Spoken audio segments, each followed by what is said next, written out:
Au nom du Père et du Fils et du Saint-Esprit, ainsi soit-il. Chers amis, nous sommes aujourd'hui le dimanche du Gaudete, le dimanche du Réjouissez-vous. Ce dimanche dont le nom est un ordre bien surprenant, car comment pourrions-nous faire surgir dans notre cœur un sentiment de joie? Est-ce qu'un sentiment pourrait être en notre pouvoir? Eh bien oui, chers amis, en décidant d'être joyeux, la plupart du temps, pas toujours, mais il est vrai que quand on sourit, quand on se force à sourire, on fait prendre un pli de joie à notre âme. Quand on loue par la parole, eh bien notre âme se met à louer, parce que nous ne sommes qu'un. Âmes et corps ne font qu'un.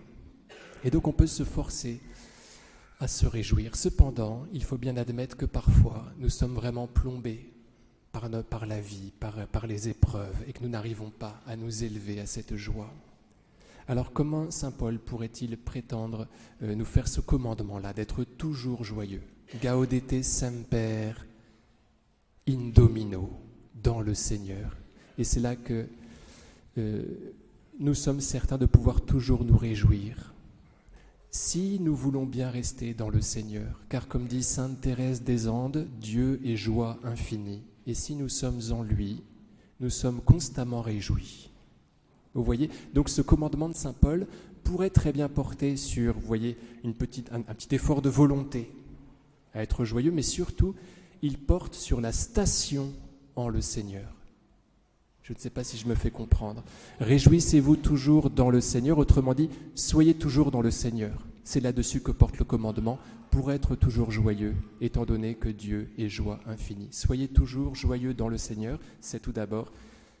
Restez en état de grâce, et vous serez toujours joyeux. Dans l'âme unie au bon Dieu, dit le saint curé d'Ars, c'est toujours le printemps.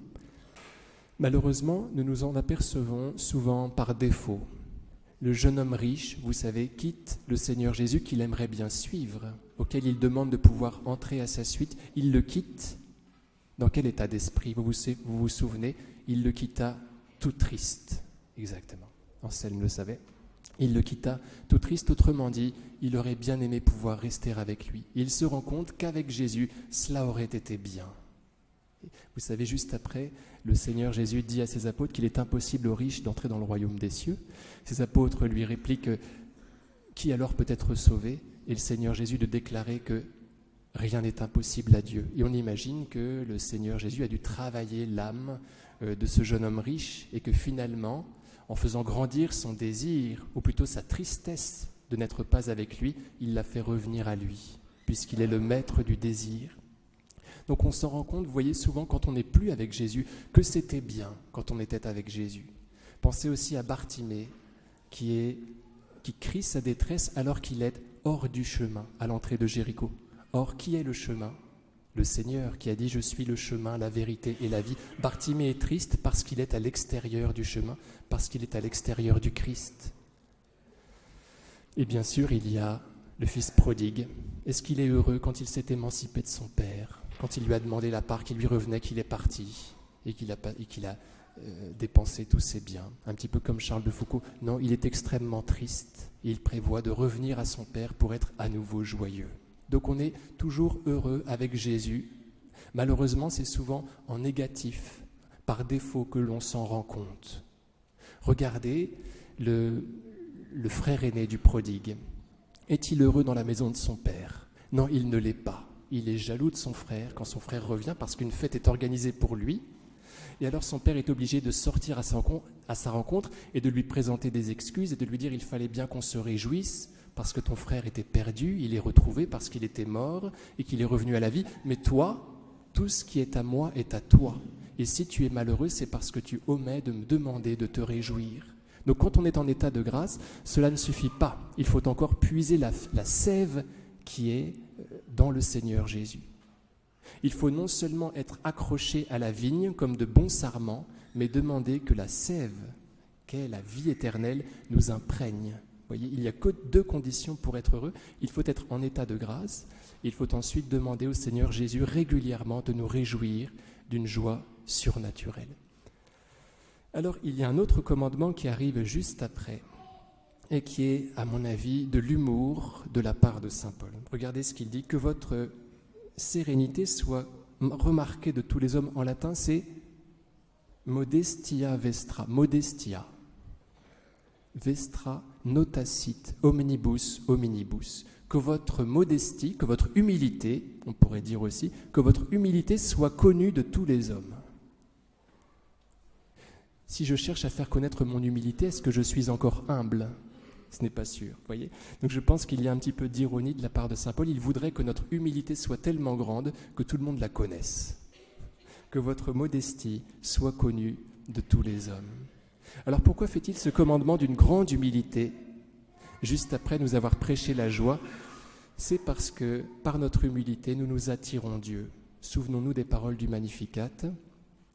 Il s'est penché sur son humble servante. Il s'est penché, plus exactement, sur l'humilité de sa servante. Encore plus que la servante, c'est son humilité qui l'attire. Lui qui est joie infinie. Et donc si je veux bien être humble, et tellement humble que tout le monde le connaisse, eh bien, le Seigneur Jésus va venir en moi, lui qui est joie infinie, il va me réjouir. Saint Philippe Néri, le saint de la joie, était très humble, il aimait s'humilier. Il entrait avec sa soutane pleine de petits chiots. Vous savez que les poches des soutanes sont grandes, on peut mettre des petits chiots à l'intérieur. Et pour se faire moquer, pour se faire prendre pour un fou, pour se faire passer pour un fou, il entrait comme cela dans la sacristie de Saint-Pierre. Et tout le monde disait, c'est encore ce taré de Philippe Néri. Voyez. Donc il s'humiliait parce qu'il savait que sa joie dépendait de cela. Il appelait le démon, vous savez, il tristo, le triste. Donc il était constamment joyeux et pour ce faire, il s'humiliait. Pour que Dieu soit attiré par lui, Dieu qui est joie infinie, pour qu'il puisse être réjoui par Dieu. Il disait, quand il se réveillait le matin, il faisait cette prière à Dieu, « Bon Dieu, veillez bien sur Philippe, en l'espace d'une journée, il pourrait bien se faire musulman. » Veillez bien sur Philippe, c'est-à-dire sur moi, en l'espace d'une journée, il pourrait bien se faire musulman. Autrement dit, il confessait sa faiblesse, sa grande misère, il s'humiliait devant Dieu, il lui déclarait qu'il était capable de faire n'importe quel péché, même les pires, et de cette façon, il s'attirait toutes les grâces du bon Dieu. Il disait qu'en ce monde, il n'y avait aucune affaire sérieuse, sauf celle d'être sauvé. Aucune affaire sérieuse, sauf celle d'être sauvé. Il y avait un petit garçon au chevet duquel il se rendait régulièrement parce que ce petit gars était très malade. Et un jour, Philippe est arrivé en retard. Le petit garçon venait de partir pour le paradis. Et à vrai dire, Philippe n'en était pas si sûr que cela, étant donné que ce petit garçon était parti sans avoir été extrémisé, sans avoir reçu l'extrême onction. Et donc Philippe, en rentrant dans sa chambre, dit « Paolo, lève-toi », il le ressuscite. Il a fait une résurrection, ce saint italien. Alors Paolo ressuscite, et saint Philippe Néri le confesse, lui donne l'extrême onction, et lui demande s'il veut continuer à vivre, voilà, parce que le voilà guéri, mais qu'en ce monde il sera exposé à beaucoup de tentations, où il lui propose aussi de mourir, tout simplement de se rendormir et d'être saint. Et alors Paolo, tout le monde n'a pas le choix, il paraît, dans ses expériences, en général, elles sont comptées parce que les personnes ont été contraintes de revenir sur terre, les pauvres. Alors Paolo, bien évidemment, puisqu'il a le choix, décide d'aller en paradis. Et c'est là qu'on voit que la seule affaire sérieuse dans ce monde, c'est d'être sauvé. Et donc on peut commencer d'éprouver cette résurrection et ce salut en se jouant de nous-mêmes, en s'humiliant, pour attirer ainsi l'amour, la vraie vie, la vraie joie. Au nom du Père et du Fils et du Saint-Esprit, ainsi soit-il.